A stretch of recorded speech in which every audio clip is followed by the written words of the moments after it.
Thank you very much for having me. And I will be talking about youth engagement, and I'll focus on the importance of youth engagement, and also I'll share a model for youth engagement. All right. So Sounds good. yeah, I like to start with a personal story, and this is from before I moved to the US. I was a volunteer for humanitarian expeditions, and I will volunteer as an interpreter. And this photo, it has one of my favorite memories. And you see that we were having fun, that we're mingling. But I have to tell you that we had a hard time that day. After traveling in a bumpy road and being under the sun and building greenhouses, we were so tired. That day, 4 adults were assigned to work with the youth group. And when we got to the village, none of us adults knew how to execute the project. And luckily, we had these 3 guys, Jorge, Juan Carlos, and Jose, and they were able to lead the team so we could start up with the project.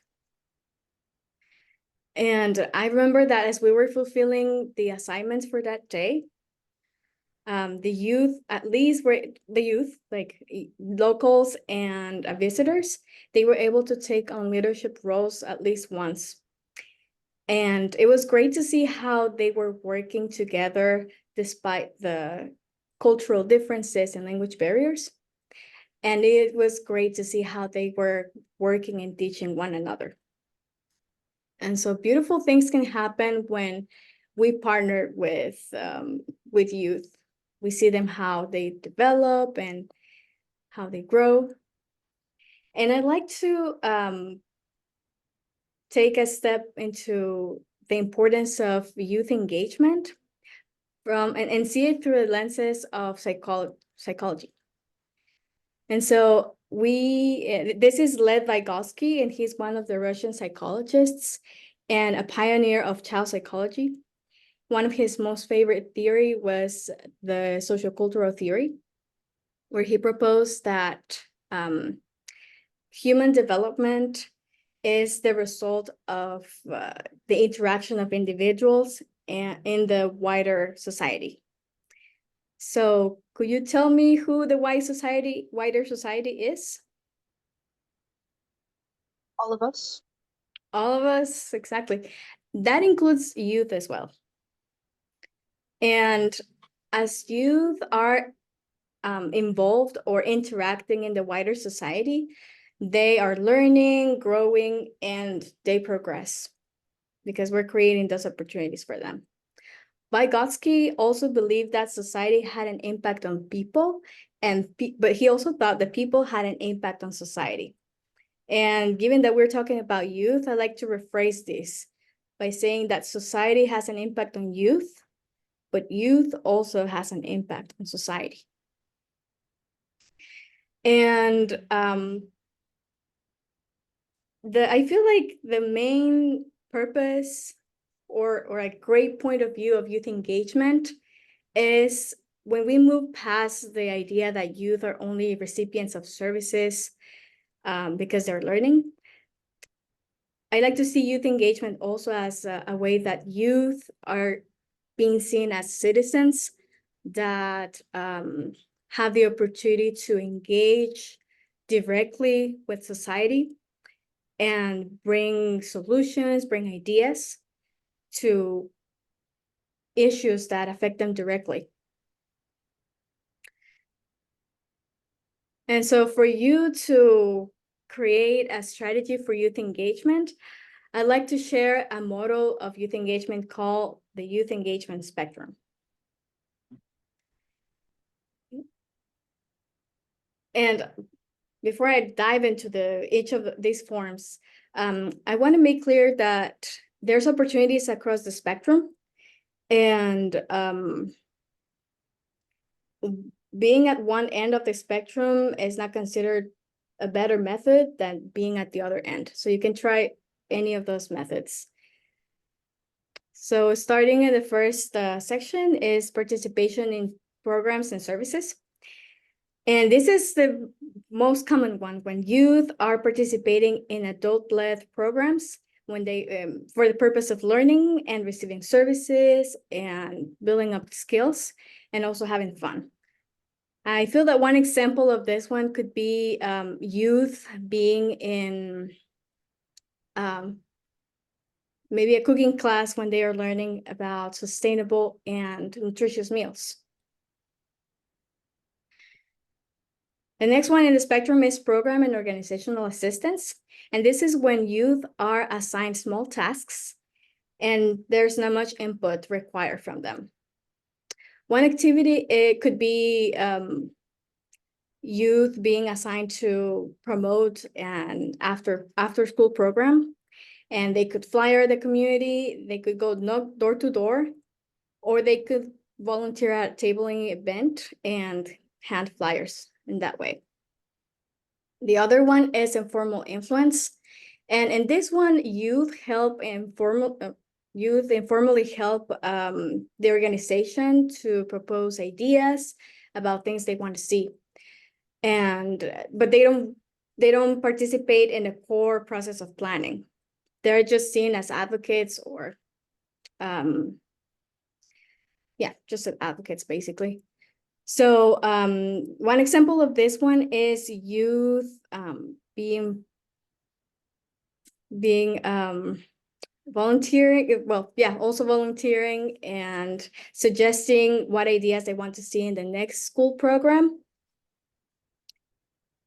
And the other one is the roles in policy making and decision making. So youth are taking more on the leadership role, and they can sit down at the table with other people in the organization and not only propose ideas, but they can also help in the planning process. And just like the example I mentioned, if they suggested ideas in this part of the spectrum, they are helping formally planning these ideas. The next one is youth and adult partnerships. And this is where they have equal status with the organizations, with adults that work in the organization. And one idea of this could be youth and adults working together to coordinate or to coordinate a, bear with me, I forget words in English sometimes, a campaign. Yeah, so if they both come up with a campaign when they both have equal responsibilities, and this campaign could be about stopping plastic waste. And the last one in the youth spectrum is the youth-led. And this is usually taken from the standpoint of organizations, but it could also be youth-led initiatives. And one activity that could be an example of this is youth promoting, or not only promoting, but also giving a sustainable art program for younger youth. So if I understand that, like the older kids are doing an art program for the younger kids, is that right? Like That's who you're leading. correct. That's how it's that's the youth-led, because they are at that point when they are making decisions on their own. They are not having the direction of adults.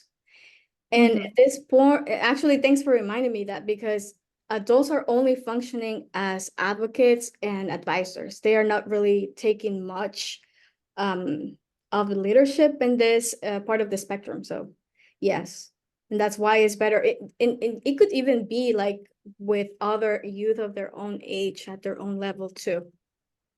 Okay. But the idea is that like youth are leading the whole thing. And on that note, there's a case study that I was very amazed by, because we usually don't hear about youth organizations or youth-led organizations specifically. And this one is Bye Bye Plastic Bags.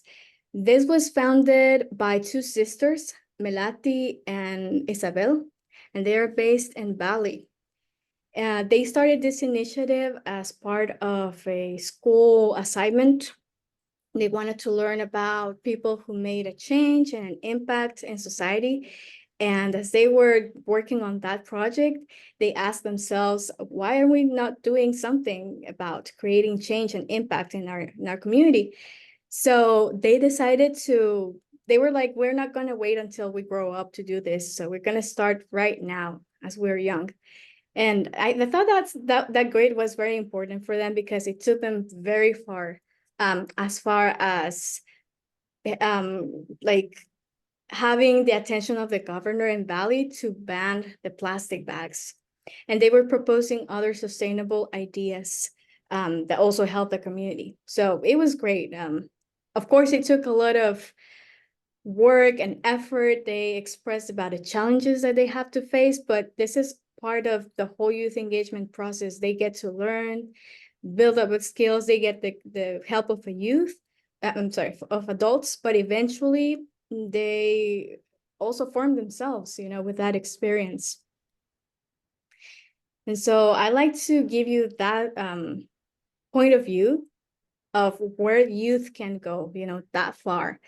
They can achieve amazing things if we create the environment for them to become leaders, basically. And so next time that you consider to make your own strategy for youth engagement, I want that you get inspired by this quote, which is it's a Danish proverb, and it is, what youth learns, age does not forget. So thank you for your time again. Thank you. Thank you. Thank you.